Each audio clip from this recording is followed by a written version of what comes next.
शहाबुद्दीन लुंगी बांध के हवाई चप्पल पहने बैठे थे। महिला दरोगा शहाबुद्दीन को लुंगी में ही उठा लाई। शहाबुद्दीन कहता रहा कि पैंट पहन लेने दो। लुंगी में शहाबुद्दीन थाने ले आए। मुझे याद है कुछ लोग उसको सीवान का सुल्तान भी कहते थे शहाबुद्दीन को। तमाम गाड़ियों का काफिला मुख्यमंत्री निवास के अंदर आया और उससे एक लंबा चौड़ा टी शर्ट जीन्स और विदेशी चश्मा लगाए, महंगी घड़ी पहने, स्पोर्ट्स शूज में एक व्यक्ति उतरा और वो था शहाबुद्दीन। लालू यादव ने खड़े होकर आगे बढ़कर उसका इस्तकबाल किया, गले लगाया, कहा आओ मेरे शेर।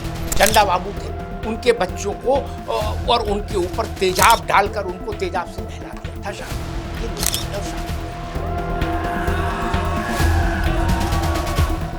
डिप्टी एसपी रैंक का अधिकारी तैनात था।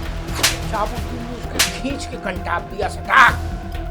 पुलिस ने अपने ही अधिकारियों का घेराव कर दिया। डीएम और एसपी की गाड़ी तोड़ दी कि शहाबुद्दीन को गिरफ्तार करने के लिए वारंट लाओ। पाकिस्तानी सेना के पाकिस्तानी मोहर लगे हथियार वहां मिले। शहाबुद्दीन को अच्छे गिरफ्तार नहीं कर। शहाबुद्दीन ने जो कह दिया वो लालू के लिए आदेश हो गया, निर्देश हो गया। बिहार पुलिस में उसके हजारों की संख्या में चेले भर्ती थे जो उसको एक एक सेकंड की सूचना देते थे। ऊपर से सत्ता साथ में और नीचे बिहार पुलिस में उसके भेदी। राजेंद्र प्रसाद जी की जन्मस्थली से विधायक चुना गया शहाबुद्दीन। लालू यादव की सरकार शहाबुद्दीन को संरक्षण दे रही थी। लालू यादव की राजनीति शहाबुद्दीन को संरक्षण दे रही थी। मैं ऐसा नहीं कह रहा, मैं इसके विपरीत कह रहा हूं। शहाबुद्दीन लालू यादव की राजनीति को और उनकी सरकार दोनों को संरक्षण दे रहा है।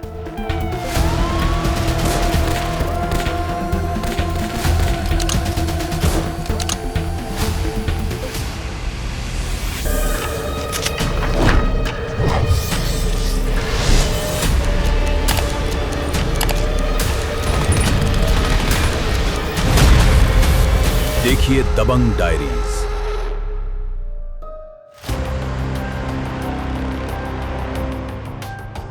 90 के दशक में देश के साथ बिहार की सड़कों पर अपराध की आग और गोलियों की तड़तड़ाहट फैल रही है।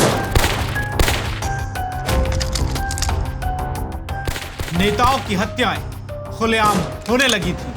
इसी बीच अपराध का एक नया अध्याय शुरू हुआ, अपराधियों का सियासत में आने का अध्याय। और इस अध्याय में बिहार के एक ऐसे अपराधी का नाम भी जुड़ा जिसके नाम से पूरा जिला कांपता था, जिसके दरबार में लोग अदालतों से पहले पहुंचते थे, जो खुद अपना दरबार लगाकर लोगों को तेजाब से नहलाने का आदेश देता था। वो एक ऐसा बाहुबली था जिसके खिलाफ गवाही देना मौत को दावत देने जैसा माना जाता था। खौफ की दास्तां में कहा गया कि उसके इशारे के बिना उसके इलाके में पत्ता तक नहीं हिलता था। पुलिस, प्रशासन और बड़े नेता भी उससे खौफ खाते थे। वो जो अपराध की दुनिया से शुरू करके राजनीति के शिखर तक जा पहुंचा। लालू प्रसाद यादव जैसे नेताओं का संरक्षण उसे मिला। पहले विधायक, फिर सांसद बना। राजनीति ने उसे ताकत दी और ताकत ने उसे प्रभाव दिया और प्रभाव ने उसे ऐसा साम्राज्य दिया जहां प्रशासन भी कई बार बेबस दिखाई देता था। लेकिन जिस शख्स ने दशकों तक खौफ की सत्ता चलाई, जिसने जेल में रहते हुए चुनाव जीते, जिसने संसद तक का सफर अपराध के साथ साथ तय किया, आखिरकार उसका अंत भी जेल की सलाखों के पीछे हुआ। ये कहानी है बिहार के मोहम्मद शहाबुद्दीन की, जिसे सिवान के लोग साहब कहकर बुलाते। शहाबुद्दीन एक अजब किस्म का किरदार है देश की राजनीति में और मुख्यतः बिहार की राजनीति में। लालू यादव के एम्बाई समीकरण को यानी मुस्लिम यादव समीकरण को इस्टेब्लिश करने में शहाबुद्दीन का बहुत बड़ा हाथ था, योगदान था, ऐसा मानने वाले बिहार में बहुत सारे लोग हैं। जो इस बात की वकालत करेंगे कि लालू यादव से मुसलमान इसलिए जुड़ पाया क्योंकि लालू यादव के साथ बाहुबली शहाबुद्दीन का साथ था। शहाबुद्दीन को सीवान में छोटे सरकार भी कहते थे लोग। मुझे याद है कुछ लोग उसको सीवान का सुल्तान भी कहते थे शहाबुद्दीन को। 2 बार विधायक रहा, 4 बार लोकसभा का सदस्य रहा, दर्जनों आपराधिक मुकदमे, दर्जनों आपराधिक लोमहर्षक वारदातें उसने अंजाम दी। और उसका आलम ये था, मतलब एक दृश्य तो मुझे अपने आंखों से देखने का मौका मिला। बिहार में कोई चुनाव का अवसर था, शायद मैं सन भूल रहा हूं। मैं इलेक्शन कवर करने गया तो शाम में फिर एक अणे मार्ग गए, शायद उस वक्त राबड़ी जी मुख्यमंत्री नहीं होंगी अगर मैं सही स्मरण कर रहा हूं। लालू जी अपना दरबार लगाए बैठे थे लॉन में। अचानक से कुछ सरगर्मी बढ़ी और थोड़ी देर में तमाम गाड़ियों का काफिला मुख्यमंत्री निवास के अंदर आया और उससे एक लंबा चौड़ा टी शर्ट जीन्स और विदेशी चश्मा लगाए, महंगी घड़ी पहने, स्पोर्ट्स शूज में एक व्यक्ति उतरा और वो था शहाबुद्दीन। तेज कदमों से आया वहां जहां लालू यादव का दरबार लगा था। लालू यादव ने खड़े होकर आगे बढ़कर उसका इस्तकबाल किया, गले लगाया, कहा आओ मेरे शेर, और अपने पास की कुर्सी खाली कराई बड़े बूढ़े नेताओं से और वहां शहाबुद्दीन को बैठाला। शहाबुद्दीन का जलवा जलाल लालू यादव पर यह था। लालू यादव और उनकी पत्नी के शासनकाल में, 15 वर्षों के शासनकाल में, ये मान लीजिए कि शहाबुद्दीन सरकार ही थे। लोग उनको छोटे सरकार कहते थे, लेकिन मैं उनको पूरी सरकार मानता रहा शहाबुद्दीन को।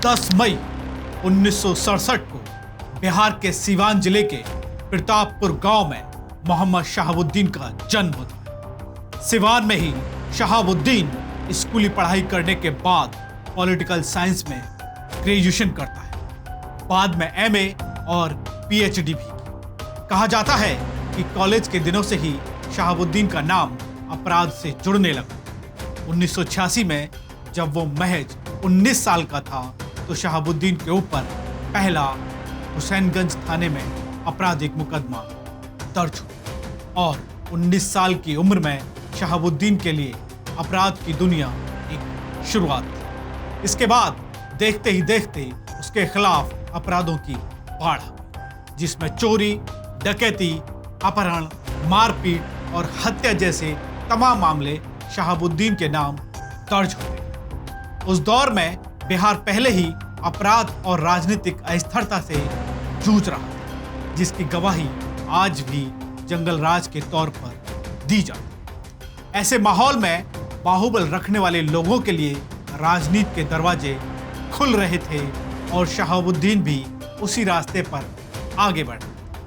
कहा जाता है कि राजनीति में आने का उसका फैसला सिर्फ सत्ता हासिल करने के लिए नहीं था, बल्कि अपने प्रभाव को लीगल तौर पर राजनीतिक ताकत में बदलने के लिए, यानी माफिया से मानने बनने का पूरा प्रोसेस। और उसकी राजनीतिक एंट्री भी जेल में रहते हुई, वो भी एक अपमान को लेकर। यह बात 1985 या 1986 की, जब मैरवा के रहने वाले और आर्मी से रिटायर्ड कैप्टन त्रिभुवन नारायण सिंह जीरादेई से कांग्रेस के विधायक थे, जो 1985 के बिहार विधानसभा चुनाव में प्रतापपुर के जीरादेई से जीत कर आए थे और शहाबुद्दीन भी प्रतापपुर का ही रहने वाला था।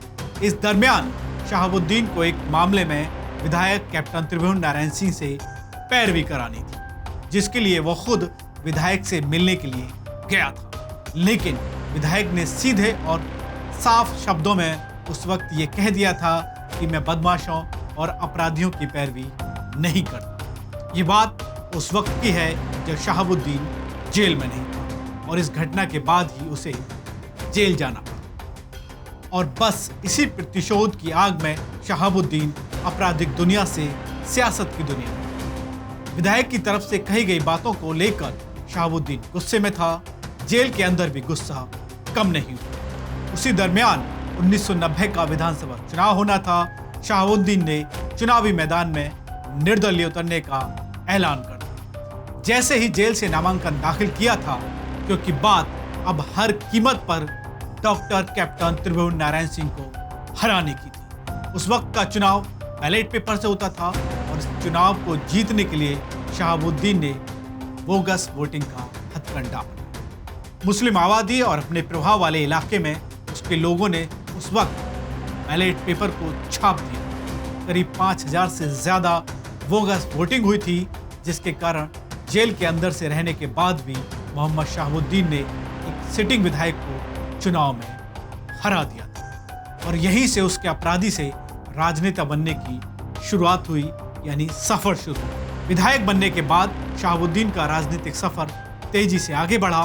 1995 में वो दोबारा विधायक बना। इसी दौरान उसका संबंध लालू प्रसाद यादव और जनता दल से मजबूत हुआ। लालू यादव उस समय बिहार की राजनीति के सबसे प्रभावशाली नेता थे।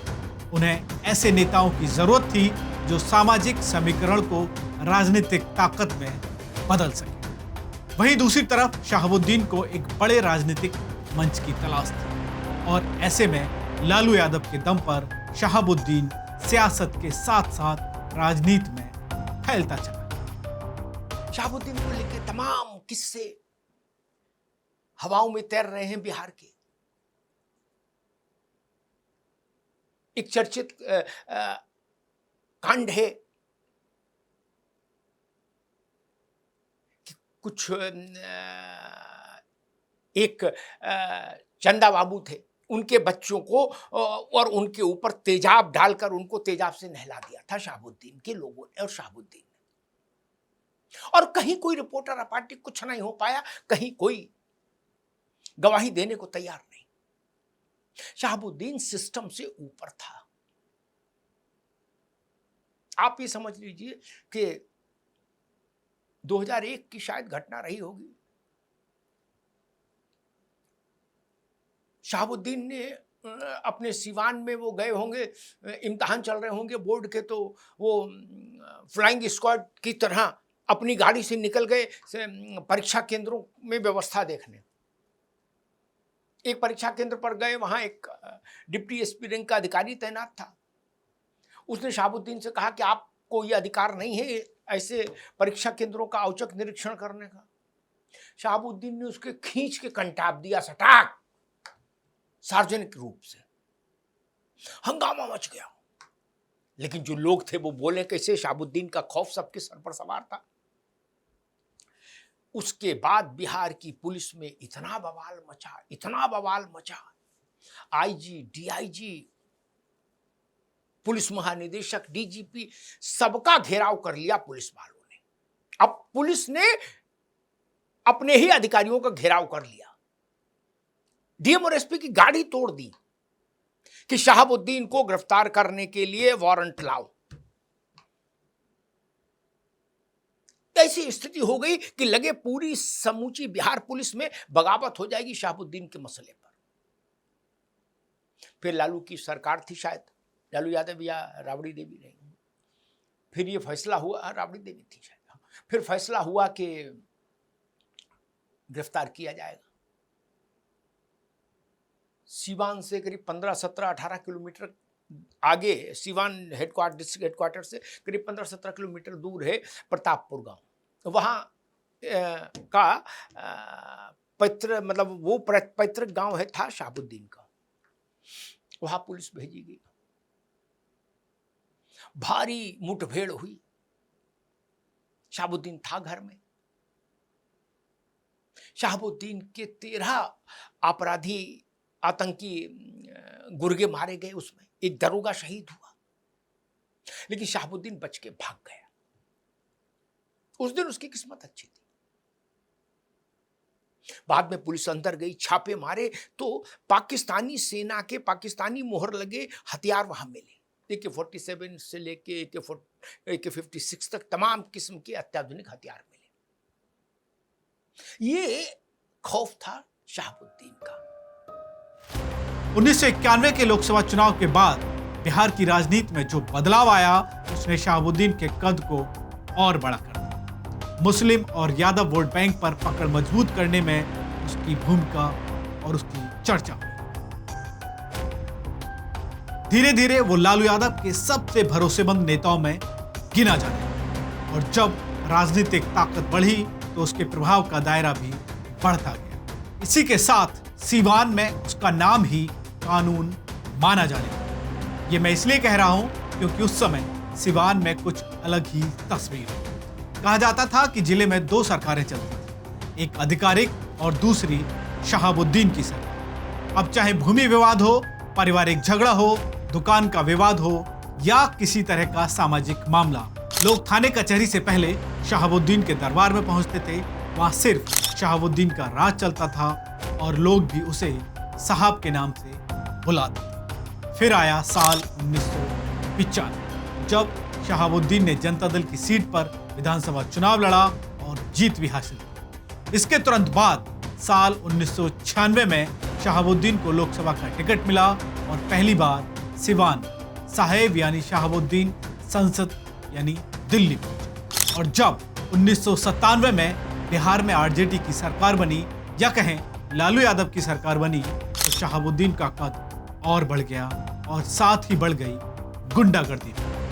राजनीति में बढ़ते प्रभाव के साथ साथ अपराध के आरोप भी शहाबुद्दीन के ऊपर बढ़ते चले गए। साल 1996 का राजपुर हत्याकांड, 1997 में जेएनयू छात्र के पूर्व अध्यक्ष चंद्रशेखर की हत्या, वामपंथी नेताओं और कार्यकर्ताओं पर हमले, विरोधियों के अपहरण, हत्या के आरोप, सब में शहाबुद्दीन का नाम आने लगा। हालांकि कई मामलों में कानूनी लड़ाई लंबे समय तक चली।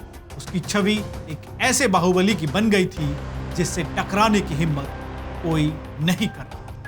एक और अपराध शहाबुद्दीन के नाम से जुड़ा और वो अपराध साल 1999 फरवरी महीने जब सीपीआई माले के नेता छोटे शुक्ला का अपहरण होता, फिर उसकी हत्या के बाद बिहार की सियासत में बवाल मच गया।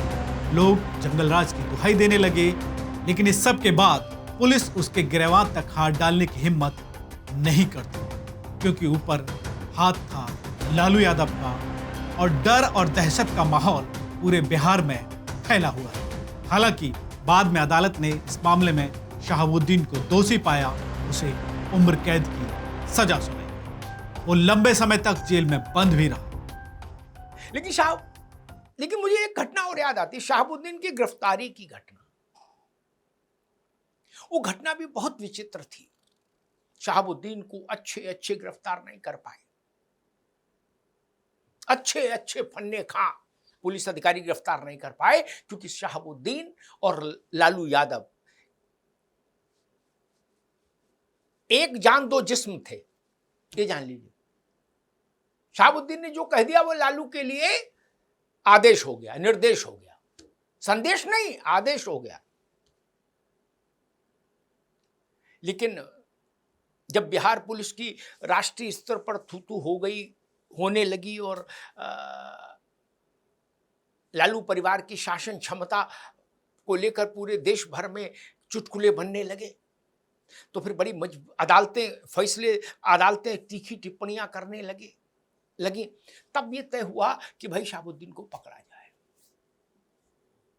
एक ईमानदार अफसर आ गया बिहार पुलिस में उस वक्त, जिसने सीवान को टेक ओवर किया, सीवान में चार्ज लिया। और उस अफसर ने, मैं उनका नाम भूल रहा हूं, उन्होंने एक स्पेशल टास्क फोर्स बनाई शहाबुद्दीन को पकड़ने के लिए। शहाबुद्दीन के साथ एक और वो था, प्लस पॉइंट ये था कि बिहार पुलिस में उसके हजारों की संख्या में चेले भर्ती थे जो उसको एक सेकंड की सूचना देते थे। ऊपर से सत्ता साथ में और नीचे बिहार पुलिस में उसके भेदिए, उसकी गिरफ्तारी कैसे हो। उसमें एक लड़की थी उस दरोगा उसको एसआईटी का हेड बना दिया। और उसके पीछे मंतव्य ये था कि शहाबुद्दीन को ये महिला पुलिस अधिकारी पकड़ेगी तो शहाबुद्दीन का सारा नशा उतर जाएगा।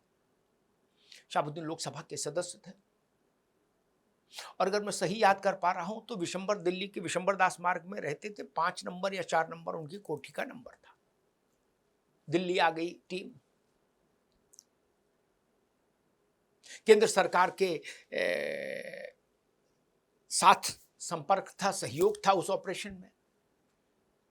सीबीआई के सेफ हाउस में उसको रुकाया गया, उन लोगों उस टीम को। और जब उचित समय आया तो उस टीम ने दबिश दी।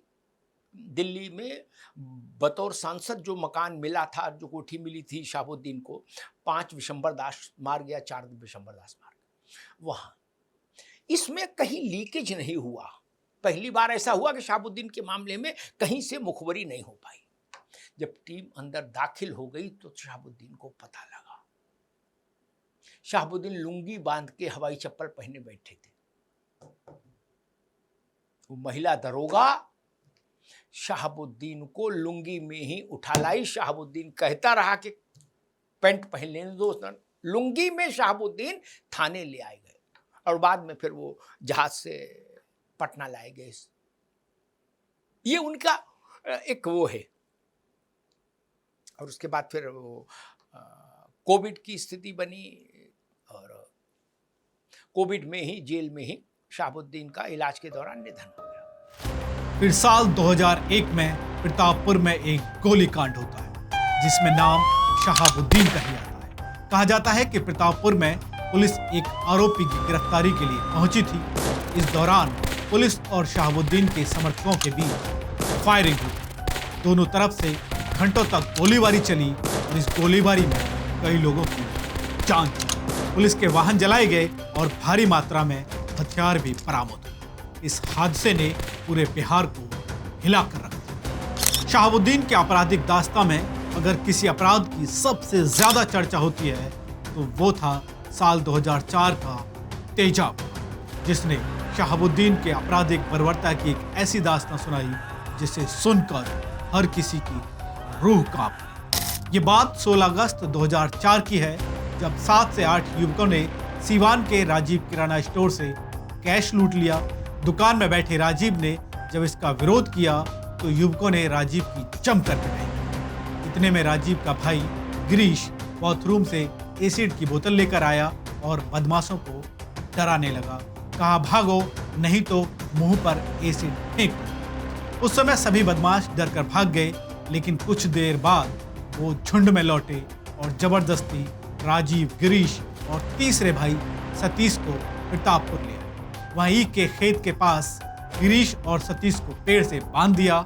इस बात की जानकारी मिलते ही तत्कालीन सांसद शहाबुद्दीन मौके पर पहुंचा और अपना दरबार लगाकर फैसला सुना दिया कि दोनों भाइयों गिरीश और सतीश को एसिड से यानी तेजाब से नहला दिया जाए। शहाबुद्दीन का फरमान सुनते ही दोनों पर तेजाब डाल दिया गया और राजीव को बंधक बना पिता चंदा बाबू से फिरौती मांगी। तीसरे दिन राजीव किसी तरह बदमाशों के चंगुल से भागकर अपने घर पहुंचा। घर पहुंचकर पिता चंदा बाबू को शहाबुद्दीन की पूरी कारस्तानी। चंदा बाबू को धमकी दी गई कि अगर उन्होंने पुलिस को इस कांड की जानकारी दी तो अच्छा नहीं हो। लेकिन चंदा बाबू बिना किसी खौफ के थाने पहुंच गए और शहाबुद्दीन के खिलाफ शिकायत दर्ज करा दी। लेकिन उस क्षेत्र में शहाबुद्दीन का इतना खौफ था कि उसका नाम सुनते ही थानेदार के भी हाथ कांपने लगे। उसने चंदा बाबू को समझाया कि इस उम्र में शहाबुद्दीन से पंगा मत लो, लेकिन चंदा बाबू नहीं माना। वो एसपी के पास गए, एसपी नहीं मिले तो डीआईजी के पास गए, तब जाकर शहाबुद्दीन के खिलाफ केस दर्ज हुआ। हालांकि 70 साल की उम्र में चंदा बाबू गवाह बने और कोर्ट में गवाही से 3 दिन पहले चश्मदीद राजीव को गोलियों से भून दिया गया और दिसंबर 2020 को केस लड़ते लड़ते चंदा बाबू का निधन हुआ। शहाबुद्दीन को लेकर मुझे लगता है कि लालू यादव के दरबार में, जो मैंने आंखों से देखा, लालू यादव के दरबार में शहाबुद्दीन से ज्यादा वजनदार कोई दूसरा आदमी नहीं था लालू के लिए, ये जान लीजिए, कोई नहीं। उनके प्रिय बहुत लोग थे लालू जी के, लेकिन लालू यादव जिसका दबाव माने वो अकेला शहाबुद्दीन था। अब आप सोचिए, सत्ता के सर्वोच्च शिखर पर बैठने वाला व्यक्ति लालू यादव, और लालू यादव शहाबुद्दीन की किसी बात को ना कहने की स्थिति में नहीं, तो कोई पुलिस, कोई अधिकारी, कोई सिस्टम उसका क्या बिगाड़ेगा शहाबुद्दीन का? इसीलिए वो छोटा सरकार कहलाने लगा, इसीलिए सुल्तान कहलाने लगा, और इसीलिए वो बिहार में मुसलमानों का एक ऐसा आइकॉनिक फेस हो गया कि जो भी मनवढ़ किस्म के मुस्लिम लड़के थे वो सब शहाबुद्दीन के करियर के साथ जुड़ने के लिए बेताब रहते थे। उनको लगता था कि यही रास्ता ठीक है। अन्यथा इसी बिहार में एक दूसरे शहाबुद्दीन भी हुए। वो बाबरी मस्जिद एक्शन कमेटी के मेंबर रहे, IAFS थे, योग्य व्यक्ति थे, लेकिन उनको कोई नहीं जानता बिहार में। आप किसी से पूछिए बिहार में कि शहाबुद्दीन, तो केवल वो इस अपराधी शहाबुद्दीन की बात करेंगे, बाकी किसी शहाबुद्दीन को वहां कोई नहीं जानता। एक विचित्र संयोग देखिए, दुखद संयोग देखिए, लोकतंत्र की बलिहारी कहिए। भारत के प्रथम राष्ट्रपति और बिहार के गौरव राजेंद्र बाबू, डॉक्टर राजेंद्र प्रसाद, उनका जन्म जीरादेई में हुआ। ये सीवान जिला में ही विधानसभा का एक विधानसभा पड़ती है, इसका नाम है जीरादेई। यहीं राजेंद्र बाबू पैदा हुए और इसी विधानसभा क्षेत्र से 2 बार विधायक रहा शहाबुद्दीन। राजेंद्र प्रसाद जी की जन्मस्थली से विधायक चुना गया शहाबुद्दीन। ये आप सोच लीजिए बिहार का के पतन की एक पूरी वो है गवाही कि बिहार में अपराध और राजनीति का गठजोड़ कितना बीभत्स रहा। एक ताजा घटना भी स्मरण में आती है शहाबुद्दीन को लेकर।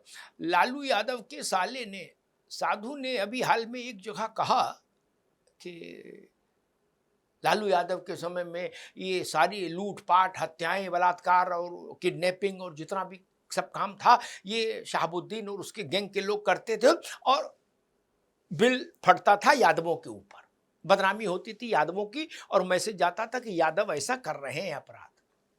ऐसा उसने कहा साधु यादव ने, और कहा कि हमने तो जीजा से कहा था, यानी लालू यादव से, कि इन सब आलतू फालतू को भगाओ यहां से। अब इस पर वायवेला मच गया। बिहार में एक बड़े बाहुबली हैं राजन तिवारी, वो कह रहे हैं कि शहाबुद्दीन के मरने के बाद, हालांकि राजन तिवारी टेक्निकली बीजेपी में है इस वक्त, लेकिन फिर भी वो शहाबुद्दीन के प्रति इतना आसक्त हैं, वो कह रहे हैं कि साधु यादव की औकात नहीं थी कि शहाबुद्दीन के जिंदा रहते बोल देता, बोले उसके मरने के बाद बोल रहा है। बोले पूरा लालू यादव का परिवार शहाबुद्दीन के सामने झुकता था, और ये बता रहा है कि हमने कहा आलतू फालतू को भगाओ। शहाबुद्दीन का ये जलवा। 2004 में तेजाब कांड के बाद उस साल लोकसभा चुनाव भी अपने आप में अनोखा था। कहा जाता है कि उस समय शहाबुद्दीन जेल में था, लेकिन जेल और अस्पताल से ही चुनावी रणनीति बना रहा था। अस्पताल का पूरा वार्ड उसके राजनीतिक मुख्यालय जैसा दिखाई देता था, जहां उसके समर्थकों का आना जाना लगा रहता था। बूथ कब्जाने और चुनाव प्रभावित करने का भी आरोप शहाबुद्दीन पर लगा, जिसके कारण वो चुनाव जीत भी गया, वो भी जेल में रहते। लेकिन साल 2005 के बाद बिहार के आपराधिक ढांचे में बदलाव आने लगा, क्योंकि बिहार में सत्ता परिवर्तन हुआ और नीतीश कुमार बिहार के मुख्यमंत्री, जिसको लेकर कहा जाने लगा कि अब प्रदेश में सुशासन बाबू की सरकार आई है, क्योंकि नीतीश कुमार को लेकर कहा जाता था कि बिहार में कानून व्यवस्था सुधारना उनकी प्राथमिकताओं में। नवंबर 2005 में बिहार में विधानसभा चुनाव खत्म होने और नीतीश कुमार के मुख्यमंत्री बनने के कुछ दिनों बाद ही शहाबुद्दीन को गिरफ्तार कर लिया। नीतीश कानून व्यवस्था को पटरी पर लाने का वादा करके सत्ता में आए थे। वो एक साफ संदेश देना चाहते थे। उन्होंने सिवान जेल में ही विशेष अदालत गठित कराई और शहाबुद्दीन का ट्रायल शुरू करा। उस दौरान उस पर हत्या, वसूली, आर्म्स एक्ट के करीब 18 मुकदमे दर्ज और नीतीश के इस एक्शन के बाद सिवान पर उसका प्रभाव कम होने लगा। उसे जेल में अपने समर्थकों से मिलने की इजाजत भी नहीं थी। साल 2007 में दोषी करार दिए जाने के बाद अदालत ने शहाबुद्दीन के चुनाव लड़ने पर रोक लगा दी, जिससे उसका राजनीतिक रसूख भी कम होने लगा। इतना ही नहीं, उसके पैतृक घर पर छापेमारी की गई और उस छापेमारी में AK-47 राइफलें, नाइट विजन डिवाइस और कई हथियार मिलने की खबरों ने पूरे देश में सनसनी फैला दी। इसके बाद लगातार उसके खिलाफ मुकदमों की रफ्तार तेज हुई और अदालतों में सुनवाई आगे बढ़ने लगी। एक के बाद एक मामलों में शहाबुद्दीन के खिलाफ दोष सिद्ध होने लगा और उसके चुनाव लड़ने पर भी रोक लग गई। लेकिन अपनी राजनीतिक विरासत को बचाने के लिए अपने पत्नी हिना साहब को चुनावी मैदान में उतारा। शहाबुद्दीन ने अपनी बीवी हिना साहब को 2009 के लोकसभा चुनाव में सिवान से उम्मीदवार बनाकर अपनी राजनीतिक जमीन बचाए रखने की कोशिश की। हिना के सामने निर्दलीय उम्मीदवार ओम प्रकाश यादव और जेडीयू के ब्रिशेन पटेल थे, जिसके कारण हिना चुनाव हार गई और शहाबुद्दीन की उम्मीद भी खत्म हो गई। वो राजनीतिक रूप से कमजोर पड़ता जा रहा। साथ ही साथ बिहार की राजनीति में नीतीश की अगुवाई में एनडीए ने राजद को भी कमजोर कर दिया और फिर साल 2014 के लोकसभा चुनाव में वही कहानी दोहराई गई और हिना फिर चुनाव हार गई। लेकिन नीतीश कुमार के लालू से हाथ मिलाते ही राजनीतिक समीकरण बदलने शुरू। नीतीश और लालू छपरा उपचुनाव में एक राजनीतिक रैली को संबोधित कर रहे थे। ये उनका पहला मौका था जब हिना साहब ने नीतीश कुमार के साथ मंच साझा किया। इस दौरान हिना को नीतीश के कान में कुछ कहते हुए देखा, जिन्होंने कोई भाव नहीं दिखाए, लेकिन संदेश पहुंच चुका था। शहाबुद्दीन के लिए दरवाजे फिर खुलने लगे थे। इस दौरान शहाबुद्दीन से जेल में मिलने वालों की संख्या फिर बढ़ने लगी थी। उसकी बैठकें जल्द ही दरबार में बदल गई थी, जहां वो लोगों की तकलीफ सुनता। साल 2015 के चुनाव में सिवान के टिकट जारी करने में शहाबुद्दीन का एक बेहद अहम किरदार था। इस दौरान एक खबर निकलकर ये भी सामने आई कि जब बिहार के सामाजिक न्याय मंत्री गफूर जेल में शहाबुद्दीन से मिलने गए तो सीएम नीतीश कुमार ने मंत्री के खिलाफ कोई कार्रवाई नहीं की। अलबत्ता जेल सुप्रिंटेंडेंट को सस्पेंड कर दिया, क्योंकि जेल में शहाबुद्दीन से मुलाकातों में नियम तय कर दिए गए थे। लेकिन अब वो दौर खत्म हो चुका था जब सिवान में उसकी समानांतर सरकार चलती थी। और शहाबुद्दीन को एक और विशिष्टता हासिल थी राजनीति और अपराध के गठजोड़ के सिलसिले में। लालू यादव शहाबुद्दीन को अपनी राजनीतिक यात्रा से जोड़ने के लिए चलकर सीवान गए थे शहाबुद्दीन के घर। सोचिए, लालू जैसा नेता शहाबुद्दीन को बुलाने उसके घर गया हो, कुंडी खटखटाने, फिर उस अपराधी का मन क्यों नहीं बढ़ेगा? फिर वो सत्ता को जेब में क्यों नहीं रखेगा? और उसके बाद शहाबुद्दीन की पत्नी को आरजेडी ने राजनीति में उतारा, फिर शहाबुद्दीन के बेटे ओसामा को उतारा। जैसे शहाबुद्दीन लालू यादव का बिल्कुल अभिन्न था, वैसे ही कहते हैं लोग ओसामा और तेजस्वी में अभिन्नता है। एक जान दो जिस्म वाली। ये शहाबुद्दीन की कथा बड़ी विलक्षण है। उसके अपराध की कथाएं, बिहार में जितने कंठ उतनी कथाएं शहाबुद्दीन की। सीमांचल के इलाके में अपराध का सारा नेटवर्क एक लंबे समय तक शहाबुद्दीन की सरपरस्ती में ही चला।